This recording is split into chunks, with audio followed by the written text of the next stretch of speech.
Primer punto, como decíamos, ¿por qué Estados Unidos se mete en una guerra así? ¿Por qué Donald Trump, que gana las elecciones y están circulando los videos de la primera presidencia e inclusive de la candidatura a esta segunda presidencia, juraba y perjuraba que no se iba a meter en ninguna guerra? El movimiento MAGA que lo apoyaba precisamente tenía como bandera salir de las guerras universales. Y bueno, algo pasó. ¿Y qué pasó en los últimos días? ¿Qué fue lo que tal vez terminó de torcer la voluntad? Lo primero que nos va a venir a la mente es Epstein y la presión política, ¿no? El caso Epstein involucró una red de tráfico sexual, salpicó élites financieras y políticas, mostró las graves fallas del sistema judicial estadounidense y las posibles omisiones de las agencias federales, ¿no? Como siempre decimos, esto en el lenguaje histórico era el compromat que siempre hablaban los rusos de la KGB en las películas, ¿no? Es una categoría general, ¿no? Y de alguna manera creo que más allá de que públicamente no se haya terminado de demostrar, todos los indicios apuntan a que esta es una isla que estaba controlada por el Mossad. Ya hemos tenido algún programa explicando quién era Maxwell, quién era Epstein, quién era el padre de ella, cómo se entroncaba esto con la inteligencia israelí. Y no queda ninguna duda que Epstein tenía múltiples círculos financieros, académicos, políticos, que de alguna manera lo mostraba como un ser con un juego clave. Las decisiones básicamente hacia Irán pudieron derivar en una doctrina de disuasión, en presión estratégica, visible, abierta, la presión del complejo de seguridad estadounidense. La explicación básicamente personalista no es la única, pero la debemos tener en cuenta. Ya sabemos cuáles son las estratégicas, las posiciones estructurales, ¿no? Las alianzas, el equilibrio regional, todo lo que juega en esto. También sabemos que Epstein probablemente estaba bajo control israelí y esto puede haber utilizado el chantaje para esta guerra actual que hoy estamos viendo con Irán. Es interesante esto porque nos permite ver de alguna manera las vulnerabilidades políticas de Donald Trump, pero también debemos agregarle entonces esa influencia pro-israelí con estos halcones neoconservadores que también han jugado en tándem y que estaban dentro de su expresión política. Hay unos rumores que yo se los voy a transmitir tal cual como se están diciendo, antes de que podamos analizarlo más en detalle, ¿no? Estos rumores circulan en Internet y básicamente son seguramente fruto de agencias de inteligencia y dicen algunas cosas curiosas, podríamos decir. A este factor de presión de la isla de Epstein le suman que Trump se habría convertido al judaísmo en el año 2017. Hace de esto prácticamente 9 años.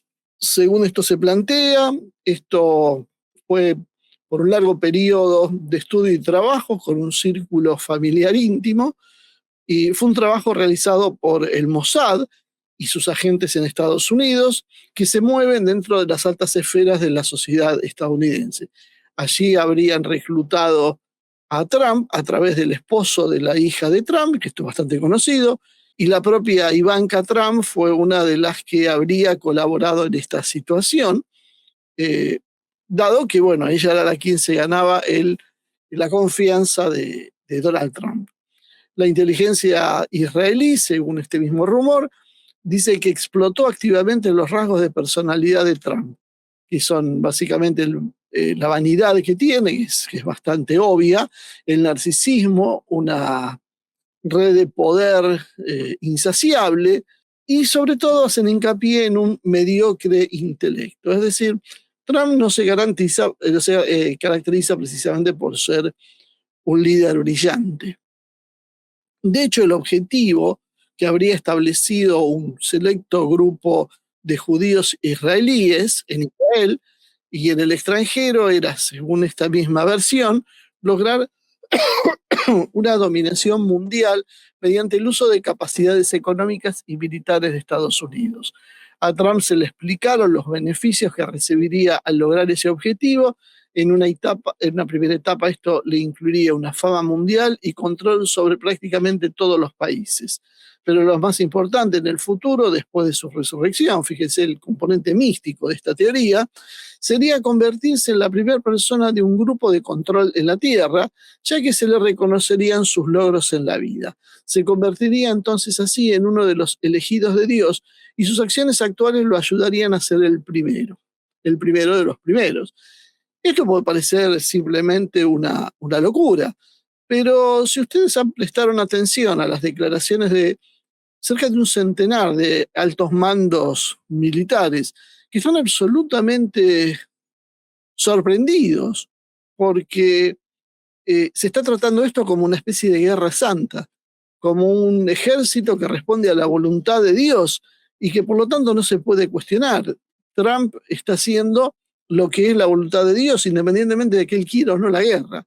Esto se ha planteado en círculos militares. Está la información fluyendo en las cadenas propias occidentales también, ¿no? El asombro que está despertando en los militares estadounidenses esta connotación de guerra santa que le está dando Trump y su gente, su círculo íntimo, a este enfrentamiento. Como lo caracterizan a Trump por tener una mentalidad débil y conocimientos limitados, no habría sido demasiado difícil implantarle ese modelo. Y como Trump no estaría demasiado acostumbrado a profundizar en temas complejos, nunca terminó de entender que según los conceptos del judaísmo clásico y su jerarquía, sería un sirviente no de primer nivel, sino de tercero. Según este mismo rumor, por su anhelo, por este ideal en su posición de una comunidad de reencarnados, lo impulsa esto a hacer cualquier sacrificio. Todo es válido, inclusive a costa de los propios estadounidenses y por más descabelladas que parezcan las decisiones. Bueno, cuando uno ve algunas acciones de Javier Milei, no pueden menos que ver algunas semejanzas, algunos espejismos, ¿no? En el sentido de sentirse el enviado, hablar de las fuerzas del cielo, hablar de estar cumpliendo una misión divina. Y también sabemos que precisamente viene por un tema también de asesoramientos y de acercamientos a estos sectores. Hasta el propio Zelensky tiene algunos rasgos de ese estilo y tiene una misma pertenencia. De hecho, según esta misma versión, Trump habría traicionado los ideales de las comunidades cristianas en Estados Unidos y en todo el mundo al intentar, con cierta torpeza, equiparar al judaísmo con los cánones cristianos. Como resultado, básicamente lo que está cosechando es el efecto contrario, porque básicamente se está poniendo todo el mundo en contra. Todo el mundo empieza ahora a estar en contra de Trump. Antes lo apoyaba un sector, ahora ese sector lo está dejando de apoyar precisamente por lo que está haciendo. Y no solo esto dirige el odio hacia el propio Trump, sino también sobre los estadounidenses y sobre el propio Estados Unidos. Los Estados Unidos ya deben comprender básicamente que el lema América sobre todo refleja principalmente la comprensión de Trump de mi América en forma de propiedad personal. Trump estaba hablando con una especie de lenguaje de conquista. Mi Venezuela, mi Cuba, mi México, mi Groenlandia, mi Canadá. Los estadounidenses, sean quien sean, son básicamente esclavos y sus propiedades es parte de él, por lo menos él así lo está planteando, ¿no? Y esto, en realidad, se habría precipitado porque Trump habría también decidido no esperar su renacimiento en calidad de un judío elegido por Dios, según eran las creencias que le han hecho llegar, sino, porque esto era básicamente la idea que le prometen atraerlo al judaísmo, en una visión metafísica de la historia, sino en realidad ahora estaría dedicado a someter al mundo entero a un grupo selecto de judíos por la fuerza estadounidense. Es decir, el mecanismo sería la fuerza estadounidense.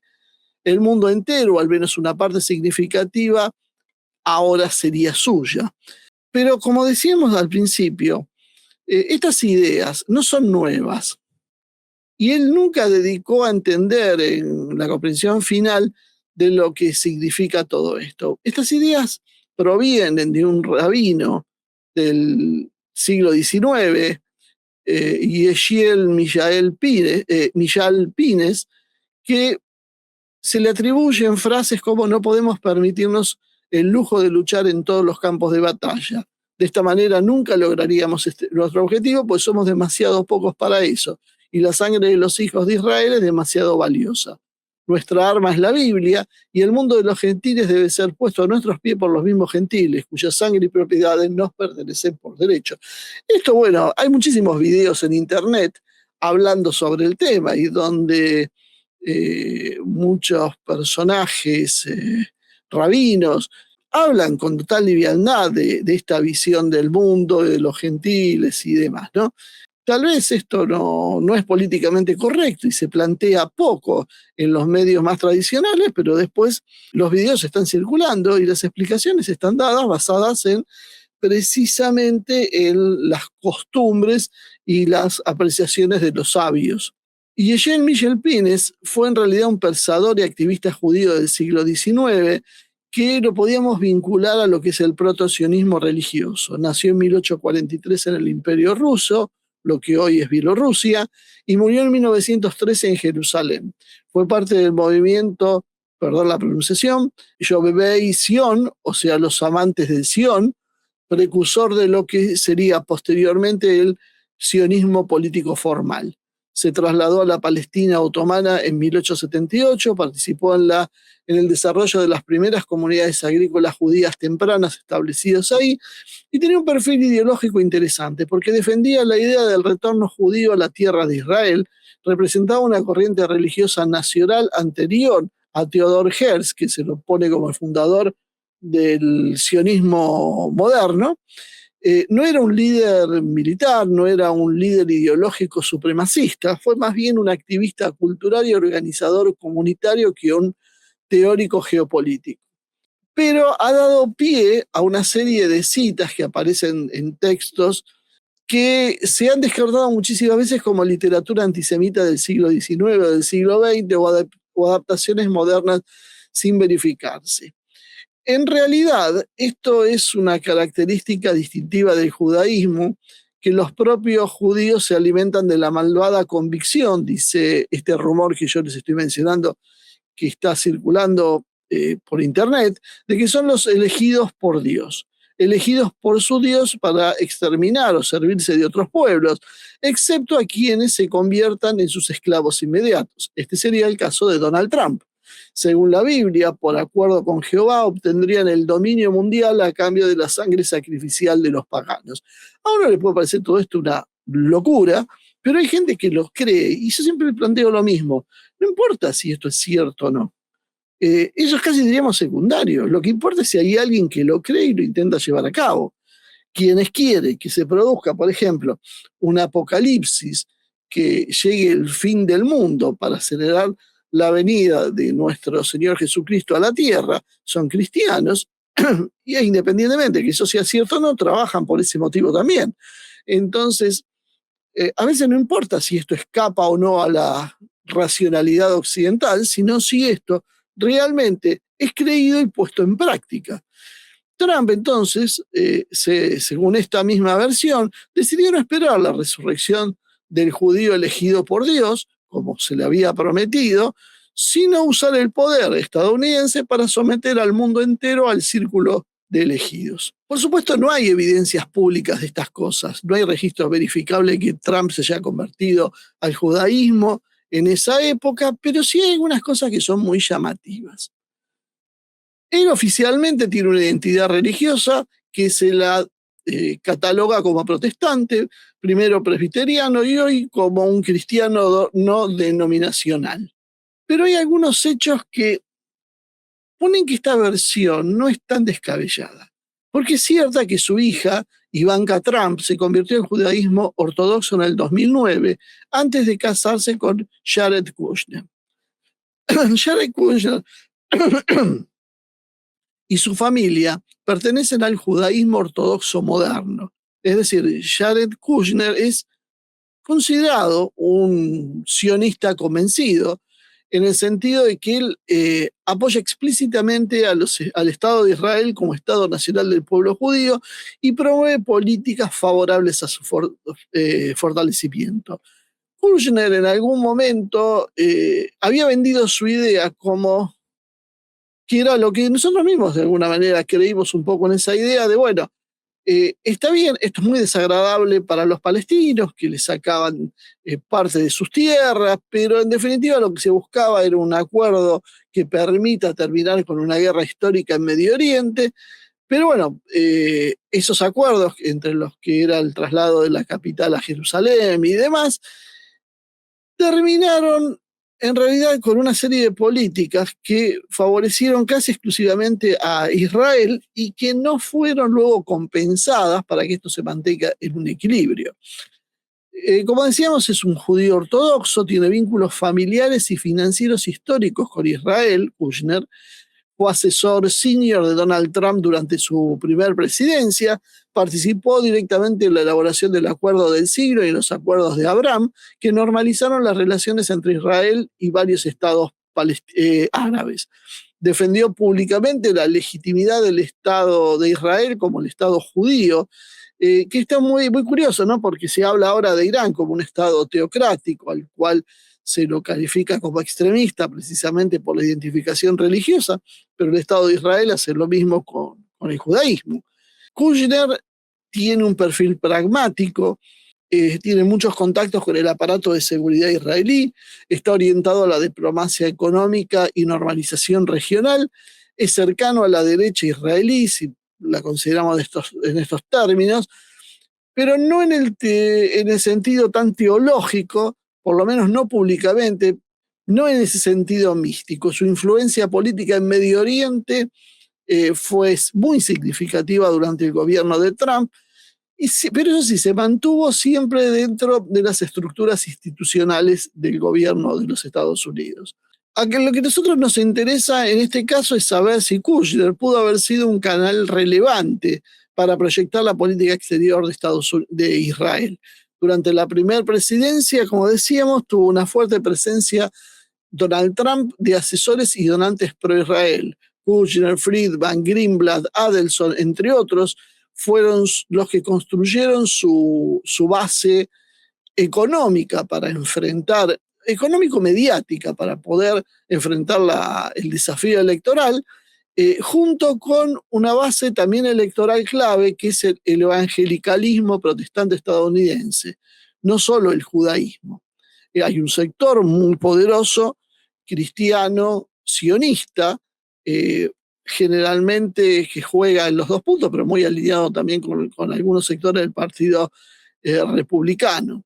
Entonces, lo que podemos buscar en esto son indicios sobre esta posible conversión. Y ahí nos encontramos como que a partir de esa época, del 2017, se produce el reconocimiento de Jerusalén como la capital de Israel, el traslado de la embajada estadounidense a Jerusalén en el 2018 y el reconocimiento de la soberanía israelí sobre los Altos de Golán, que pertenecían a Siria, en el año 2019, para finalmente terminar con los acuerdos de Abraham, que hablaba de la normalización entre Israel y los países árabes. Estas decisiones fueron consideradas como todas muy favorables a Israel, como las más favorables a Israel en la historia, lo que alimentó entonces narrativas de alineamiento religioso. Por supuesto, esto también tiene otra faceta, ¿no? Porque se puede explicar en términos geopolíticos y de política doméstica, sin necesidad de que haya una conversión personal. Pero empieza a aparecer la sospecha. El lenguaje de Trump empieza a radicalizarse y usa cada vez con más frecuencia el lenguaje prodivencialista. Dios bendiga la misión, el destino. Claro, por todo esto se confunde con esa visión evangélica, protestante, propia también de los Estados Unidos. Porque esta forma de hablar no es específica del judaísmo, sino el evangelismo en Estados Unidos utiliza mucho esto. La corriente evangélica sionista, además, sostiene una visión teológica donde es clave el apoyo a Israel por el significado escatológico que les comentaba al principio. Paradójicamente, esa influencia ha venido también del cristianismo protestante. Trump tiene nietos judíos y ha participado en celebraciones familiares como el Hanukkah, y eso explica una proximidad cultural. ¿Qué influencia podría tener el judaísmo sobre la personalidad de Trump? Bueno, desde el punto de vista estructural no hay evidencia de práctica religiosa judía de él en lo personal. No pertenece, que sepamos, a ninguna comunidad judía, ni que se haya reconocido como tal ante las autoridades rabínicas. Cosa que de alguna manera Javier Milei creo que ha ido más lejos. Pero sí existe una influencia directa, indirecta y política, tal vez no demasiado identitaria. Estados Unidos tiene una narrativa propia de un evangelismo político y no solo del judaísmo. El discurso de guerra providencial, la cruzada moral o divina tiene raíces también en la tradición protestante, el destino manifiesto o el excepcionalismo, no solo en la tradición judía rabínica clásica, que en realidad no promueve guerras universales de redención en términos contemporáneos. Sí hay alarma en los sectores militares, como decía, por un cariz mesiánico que empieza a tomar el liderazgo de Trump. Este es un fenómeno que debería analizarse con muchísima más profundidad, porque intenta fusionar el nacionalismo estadounidense con el American First, pero esto le suma un sionismo estratégico que es ajeno a esa idea y le da una retórica evangélica apocalíptica, que es la que ha presentado públicamente ahora. Y esto, si bien no es una conversión personal al judaísmo visible, sí demuestra la influencia del judaísmo sobre el pensamiento de Donald Trump. Y hay un paréntesis histórico que podíamos decir. En la Edad Media había muchos judíos que se convirtieron formalmente en el cristianismo. Por ejemplo, en España pasó mucho esto.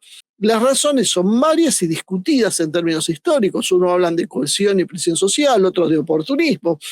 Pero en realidad, independientemente de lo que haya sido, muchos continuaron el judaísmo en secreto y eso se los llamó en realidad anusim o criptojudíos. Eso fue una estrategia utilizada en otras épocas y se basa en el principio del pikuach nefesh, que significa preservar la vida, tiene una prioridad en la ley judía. En situaciones extremas, salvar la vida puede justificar tomar conductas que en condiciones normales estarían prohibidas. Eso no es un principio, eso es un principio de supervivencia, no una doctrina de infiltración en lo formal, o por lo menos no lo fue así en sus orígenes, pero posteriormente esto puede haber sido reinterpretado por las propias autoridades de inteligencia israelí como para obtener un beneficio mayor, es decir, extender ese principio hacia otras características que permitan conseguir beneficios superiores. Las políticas pro Israel, entonces, pueden explicarse por distintas razones, por cálculos electorales internos, como evangélicos y donantes judíos, también por el alineamiento estratégico contra Irán, aunque uno debería preguntarse cuál es la razón por la cual Estados Unidos tiene tanta inquina contra un país con el cual no ha tenido, en realidad, no tiene fronteras, no tiene intereses en común y que podía, si bien hubo hecho golpes de Estado en algunas épocas con la intención de controlar el flujo petrolero, esto es algo común en todos lados, Estados Unidos ha hecho este tipo de intereses, los ha tenido en muchísimos lados, y por supuesto no ha sido francamente decisivo para que continúe a lo largo del tiempo. Con otros países ha ido y venido, con Irán no. Y también podemos hablar de una visión geopolítica de contención regional, aunque en realidad se mete más en problemas que otra cosa. Sí hay que tener en cuenta, entonces, creo que la cuestión del sionismo cristiano, porque es un fenómeno teológico protestante, principalmente estadounidense, que interpreta la Biblia desde una forma escatológica dispensionalista. Tiene raíces doctrinales que no son propias sí del judaísmo rabínico, sino de corrientes protestantes del siglo XIX.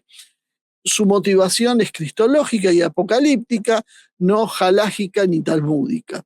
Ahora también hay un judaísmo político en el Estado de Israel. El Estado de Israel es un actor nacional con intereses estratégicos propios. No controla iglesias evangélicas directamente, pero sí mantiene relaciones muy estrechas con líderes evangélicos, porque el apoyo político de estos es fundamental a sus intereses y de alguna manera le da masa crítica que no tendría si no. Las relaciones de convergencia de intereses, seguramente. Fíjense cómo ha funcionado en Brasil, donde Bolsonaro construyó su base sobre iglesias pentecostales evangélicas, como la Iglesia Universal, la Asamblea de Dios, y el apoyo a Israel en ese discurso, entonces, respondía a una identificación teológica conservadora, afinidad con Estados Unidos por Donald Trump, y el uso simbólico para consolidar el voto evangélico. Argentina, con Milei, es otra muestra de cómo esto funciona. Milei expresó, y fue mucho más allá, interés personal en el judaísmo, estudió con un rabino y ha mostrado simbología judía en actos públicos. Su alineamiento con Israel responde a una afinidad ideológica y geopolítica también, además, y en este caso, de identificación cultural.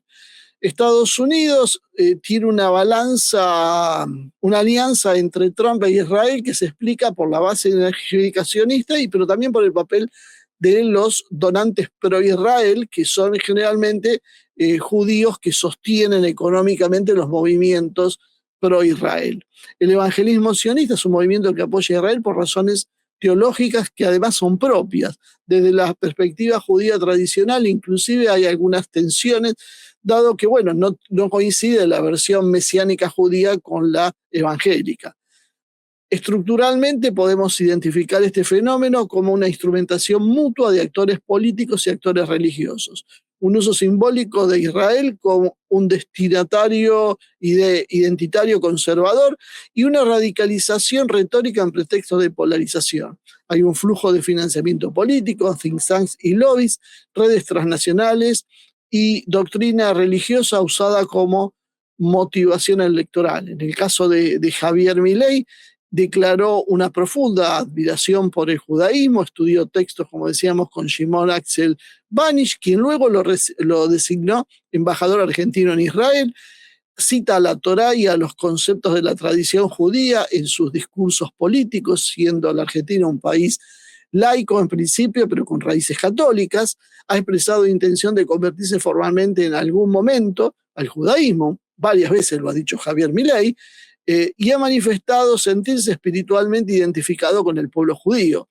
En Milei se observa entonces una identificación moral con Israel como baluarte de Occidente, una lectura civilizatoria del conflicto en Irán y con Hamás, y una conexión simbólica entre el liberalismo económico y la ética bíblica según su propia interpretación. Esto no implica que solo sea un control externo, pero implica que por lo menos hay una internalización ideológica. Las diferencias con Bolsonaro y Trump son más relevantes en el sentido que Bolsonaro instrumentaba el vínculo con Israel desde un evangelismo brasileño. Trump lo apoya con los evangélicos sionistas y alianzas estratégicas, pero Milei va más allá y expresa su identificación personal con el judaísmo como una tradición espiritual. Si se analiza entonces esto psicológicamente y no conspirativamente, lo que vamos a observar es búsqueda de un marco moral absoluto, que lo trata de encontrar en el judaísmo, referencia a un orden trascendente que legitima las decisiones más duras e identifica una narrativa de pueblo elegido que resiste la adversidad. Esto puede reforzar una visión binaria del conflicto. Entonces es el bien contra el mal, la civilización contra la barbarie. En contexto de guerra como el de Medio Oriente, esta identificación emocional suele ser muy fuerte con Israel y produce una restricción del margen de neutralidad diplomática. Este es un efecto posible. O el otro es una prueba de subordinación. El sionismo se basa entonces en la identidad judía. El sionismo es un nacionalismo moderno surgido en el siglo XIX, cuyo núcleo es la autodeterminación del pueblo judío en su territorio, por lo menos en lo formal. En Israel existe privilegios migratorios para los judíos, como es la ley del retorno, hay tensiones estructurales en los territorios en disputa, y esto configura un Estado nacional con una preferencia identitaria, étnica y racial.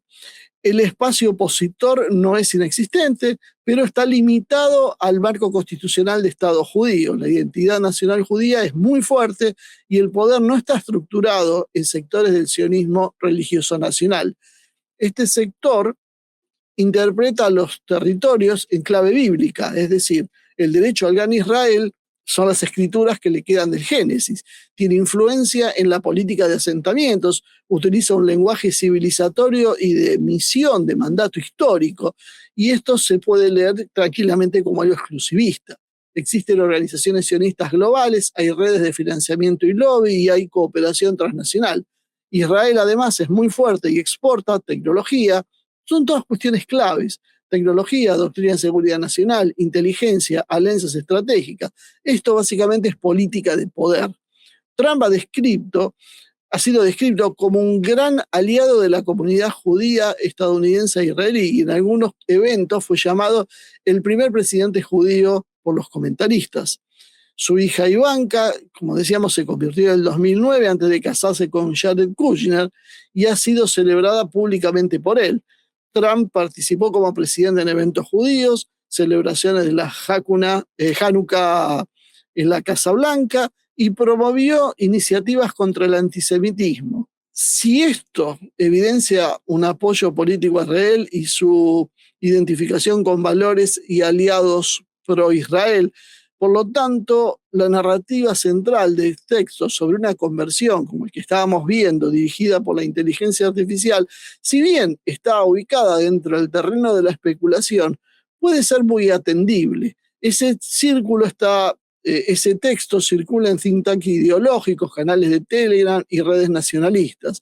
Se puede encarar también como una operación psicológica, un servicio de inteligencia que decide diseñar una operación psicológica, no tratando de probar nada, sino simplemente instalar una duda, erosionar confianza, polarizar y radicalizar posiciones, forzar a que el adversario se defienda en un terreno incómodo, que erosione a Trump, lo muestre como alguien manipulado, como un traidor a los sectores cristianos, y lo retrata como un instrumento extranjero.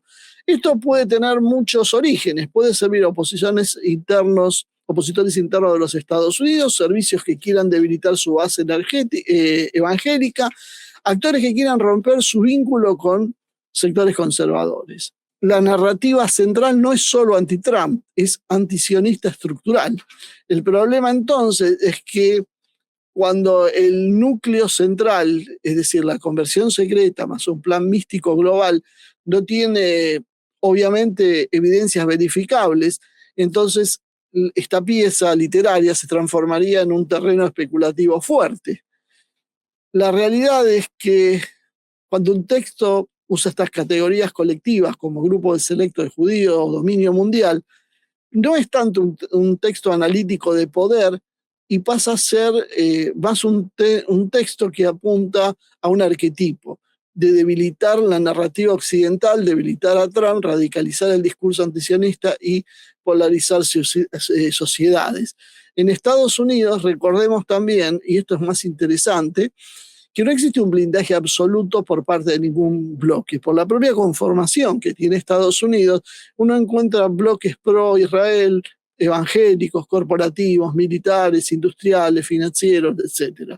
El sistema estadounidense tiene centros de poder que se manejan con cuotas de autonomía, como es el Congreso, que puede tener un impeachment en la Cámara y 2/3 en el Senado, también por la justicia federal, los gobernadores y las legislaturas, los medios y la opinión pública, aparatos de seguridad, Pentágono, comunidad de inteligencia, donantes y estructuras partidarias, fundaciones, lobbies, ONG. Nadie controla absolutamente todo. Ni siquiera el lobby pro-Israel y evangelistas controlan todo, pero sí existen sectores muy fuertes de judíos pro-Israel que no son homogéneos, cristianos, evangélicos, sionistas, muy influyentes en el Partido Republicano y think tanks alineados con la política hacia Israel. Pero son coaliciones que varían, no un mando único. Entonces, no actúan como bloques monolíticos globales.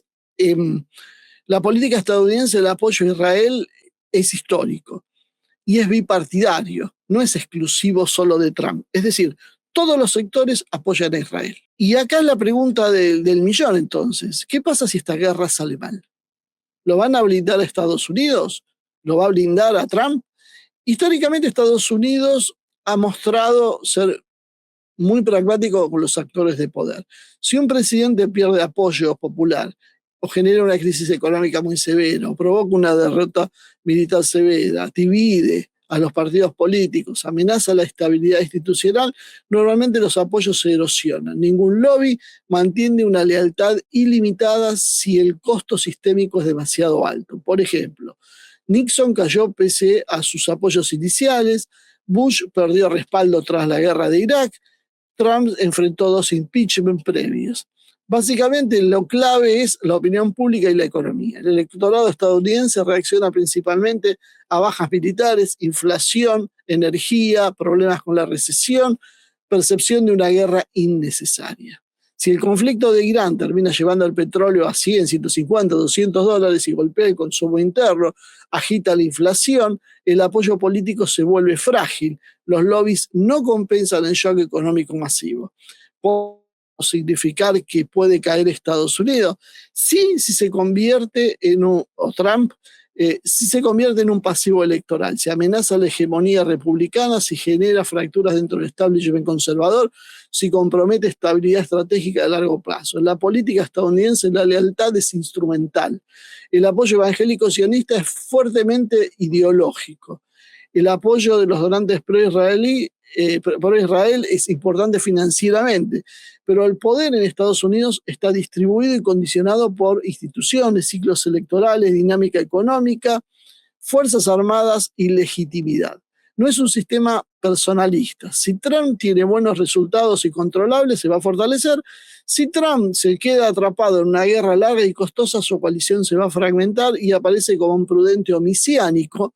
Los sectores pragmáticos se distancian. Nadie es irreemplazable en el sistema estadounidense. La deriva decisiva no es la religión, es el costo político acumulado.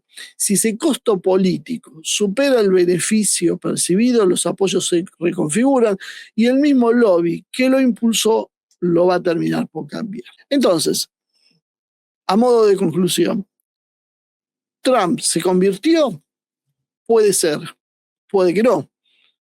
No cambia el hecho de que las políticas de Estados Unidos las fija Israel, el lobby sionista judío a través de los canales propios, financieros, mediáticos, controlados por ciudadanos de ese origen, junto con los cristianos sionistas, donde es de materia de especulación si el cristianismo sionista tiene control o no por parte de Israel, pero seguramente hay una convergencia de políticas y hay una incidencia muy clara de Israel en las políticas de estos sectores. Lo vimos en la Argentina, lo vemos en Brasil y por supuesto lo vemos en la cabeza de todo esto que es Estados Unidos.